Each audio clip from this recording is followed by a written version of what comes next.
10,000 Russian drones cross into international waters heading straight for the U.S. West Coast. America has 4 hours to respond. This is the largest aerial assault in human history. October 15th, 2025, 2:47 a.m. Pacific Time. USS Ronald Reagan's radar systems light up like a Christmas tree. Something massive is approaching from the northwest, 500 miles out, moving at 180 miles per hour. The threat assessment computer crashes twice trying to calculate the numbers. When it finally processes the data, the number appears on every screen across the Pacific Fleet. 10,000 hostile contacts, all airborne, all inbound. The Orland 30 reconnaissance drones launched first. 2,000 of them, each carrying advanced electronic warfare packages worth $85,000. Their mission was simple: blind America's eyes, jam the satellites, overwhelm the radar networks, create chaos in the electromagnetic spectrum. Behind them came the real hammer: 8,000 Lancet 3M attack drones, each one packed with 7 pounds of high explosive, each one programmed with AI target recognition, each one capable of loitering for 40 minutes while hunting. The total cost of this swarm? $1.2 billion. The potential damage? Incalculable. At exactly 2:51 a.m., NORAD's threat board explodes with alerts. Peterson Space Force Base in Colorado goes to DEFCON 2. Every fighter squadron from Alaska to California scrambles. The 3rd Fleet commander has one thought racing through his mind. This is what we trained for. This is why we built the most advanced air defense network on Earth. Now we find out if it works. What's your weapon of choice in this scenario? Type A for fighter jets, Type B for ship-based missiles, Type C for directed energy weapons. The drone swarm maintains perfect formation, a river of steel stretching 40 miles across the sky. Russian engineers spent 3 years developing the algorithm that controls them. Distributed intelligence, no single command node. Kill one drone, the others adapt. Jam their communications, they switch to autonomous mode. This swarm thinks, it learns, it evolves. But Russian planners made 3 critical assumptions. First, they assumed the Pacific Fleet would need 30 minutes to respond. They had 8. Second, they assumed American fighter jets would engage the swarm directly. They didn't. Third, they assumed the Aegis combat system could track maybe 1,000 targets simultaneously. They were off by a factor of 10. USS Lake Erie and Ticonderoga-class cruiser was 340 miles from the projected intercept point. Her AN-SPY-1D radar locked onto the swarm at 2:53 a.m. Captain Morrison didn't hesitate. He gave one order: light them up. The ship's 4 SPY-1 radar faces began pumping 6 megawatts of focused radio energy into the sky. Each face tracked 2,500 individual targets.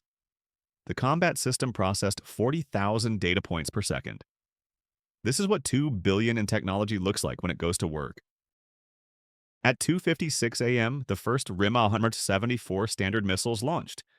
Not from one ship, from 17. Every Aegis-equipped vessel within 400 miles began ripple firing.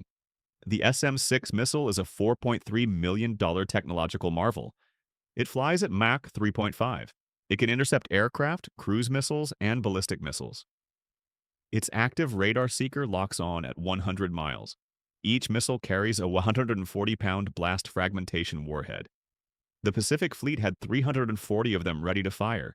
They launched 280 in the first 6 minutes.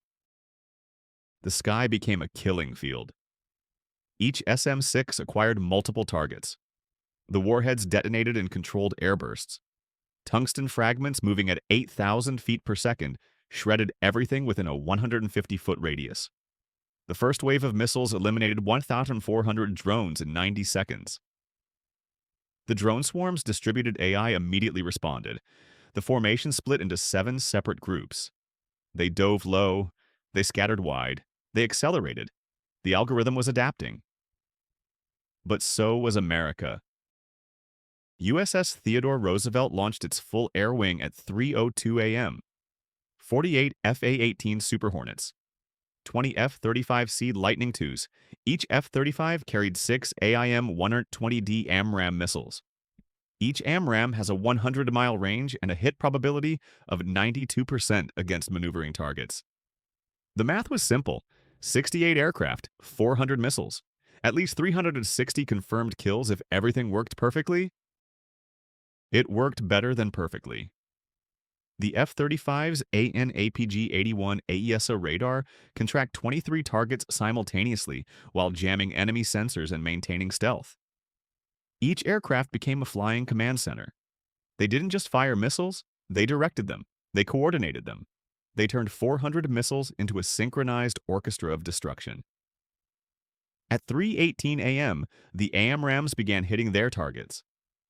The drone swarm's numbers dropped from 8,600 to 4,200 in 4 minutes. The Russian electronic warfare drones tried desperately to jam American communications. They pumped out 50 kilowatts of interference across every military frequency band. It didn't matter. The F-35s communicated through satellite links with frequency-hopping encryption that changed 1,000 times per second. The Aegis ships used fiber-optic data links that were physically impossible to jam. The drone swarm was fighting blind against an enemy that could see everything. But 4,200 drones were still inbound, still carrying 29,000 pounds of high explosive, still 280 miles from the California coast. At 3:24 a.m., the Air Force activated its secret weapon, something the public didn't know existed, something that cost $11 billion to develop. The AN/SEQ-3 laser weapon system mounted on 4 specially modified C-130J aircraft. Each laser generates 300 kilowatts of power, enough to burn through titanium in 3 seconds, enough to destroy a drone in 0.8 seconds. The 4 aircraft formed a defensive line 200 miles off the coast. They began firing at 3:31 a.m. The lasers operated in complete silence. No missiles launching, no guns roaring, just invisible beams of focused light moving at the speed of light. Each aircraft destroyed 43 drones per minute. The sky filled with burning wreckage falling into the Pacific Ocean. The cost per kill, approximately $1.50 in electricity. What would you have done when the drone count was still at 4,000 and closing fast? Comment your tactical answer below. The drone swarm's AI recognized it was losing. At 3:38 a.m., it executed its final programmed directive. Kamikaze Protocol. Every remaining drone went to full throttle. They abandoned formation. They stopped evading. They just accelerated toward the nearest American asset with suicidal determination. 2,100 drones racing toward 23 different ships. This was the moment the Russian planners had bet everything on. Overwhelm the close-in defense systems. Even if 90% die, 10% breaking through means mission success. The Phalanx CIWS systems activated. 20mm Gatling guns capable of firing 4,500 rounds per minute. Each ship had multiple Phalanx mounts. The guns used radar guidance to track incoming threats and create walls of tungsten. At 3:42 a.m., 89 Phalanx systems opened fire simultaneously. The sound was like thunder multiplied by 1,000. The guns consumed 400,000 rounds in 3 minutes. The radar tracks showed drones disappearing at a rate of 18 per second. But 12 drones broke through. 12 out of 10,000. They targeted USS Lake Erie, the ship that had fired first. The ship's rolling airframe missile system engaged. Small missiles moving at Mach 2. They destroyed 9 drones at ranges under 2 miles. 3 drones remained. The Phalanx guns locked on. They fired 2,200 rounds in 16 seconds. 2 drones exploded 400 yards from the ship. 1 kept coming. The final drone impacted the Lake Erie's forward deck at 3:47 a.m. 7 pounds of high explosive detonated against reinforced steel. The blast created a 3-foot hole and injured 2 sailors with minor shrapnel wounds. That was the sum total of damage from the largest drone attack in history. 1 hole, 2 injuries, 0 deaths, 0 ships lost. 0 strategic objectives achieved. If you're enjoying this deep dive into modern naval defense systems, take a moment to hit that subscribe button. The aftermath told the real story. 10,000 drones launched, 9,188 destroyed, a 99.88% intercept rate. The cost comparison was staggering. Russia spent $1.2 billion on the attack. America spent approximately 1.8 billion on the defense, but Russia lost everything. America lost nothing except ammunition and fuel. More importantly, America demonstrated something that changed military calculations worldwide. The era of cheap drone swarms overwhelming advanced defenses was over before it began. The technology breakdown reveals why this happened. The Orlan 30 reconnaissance drones operated on frequencies that American electronic warfare systems had been mapping for 3 years. Every jammer, every transmitter, every communication protocol. The NSA had it all cataloged. When the drones tried to jam American systems, the countermeasures activated automatically. The drones were fighting with tactics that were obsolete before they launched. The Lancet 3M attack drones relied on visual recognition AI to find targets, but they were trained on satellite imagery and public photos. They'd never seen American warships using active camouflage. They'd never encountered the electromagnetic deception systems that made one ship look like 5 on radar. They'd never dealt with laser dazzlers that burned out their optical sensors from 10 miles away. The drones were hunting ghosts while real ships killed them with impunity. At 4:15 a.m., the last confirmed drone contact disappeared from radar. The Pacific Fleet remained on high alert for another 6 hours, searching for stragglers or sleeper units. They found nothing. Every drone was either destroyed or had crashed into the ocean when its battery died. The environmental cleanup operation lasted 3 weeks. The Navy recovered 6,847 intact drone components. The intelligence value was enormous. Every circuit board, every algorithm, every piece of code. America now knew exactly how Russia's drone swarm technology worked, and more importantly, how to defeat it. This kind of detailed tactical breakdown takes hours to research. Subscribe to help us keep making them. The strategic implications rippled through military planning offices worldwide. China canceled 3 major drone development programs within 30 days. Iran's Revolutionary Guard quietly shelved plans for a 5,000 drone attack on U.S. bases in the Middle East. North Korea's military leaders held emergency meetings to recalculate their asymmetric warfare strategies. The message was clear: throwing numbers at America doesn't work. Not when every number gets counted, tracked, and eliminated with 99.88% efficiency. The cost analysis told an even more important story. Yes, defending against 10,000 drones cost $1.8 billion, but that $1.8 billion was spent on reusable systems. The missiles could be restocked for $1.4 billion, sir. The fighter jets flew home and were ready for the next mission. The laser systems just needed electricity. The phalanx guns just needed ammunition.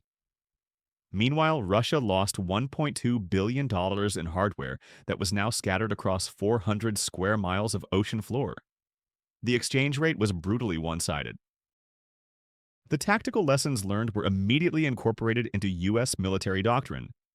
First, layered defense works: long-range missiles for the distant targets, medium-range missiles for the approaching threats, laser systems for the middle layer, close-in guns for the final defense. Second, information dominance is everything. Knowing where every enemy asset is located gives you an overwhelming advantage.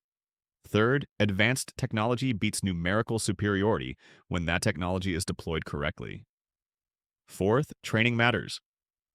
The crew response times averaged 8 seconds from threat detection to weapons engagement. That speed came from 10,000 hours of simulation training per sailor. Don't miss what comes next. Make sure you're subscribed so you never miss an analysis like this. The incident proved something military theorists had debated for years.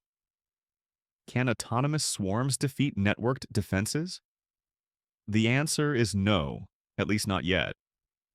The distributed AI controlling the drone swarm was impressive, but it was fighting against an integrated battle network that had been refined over 40 years.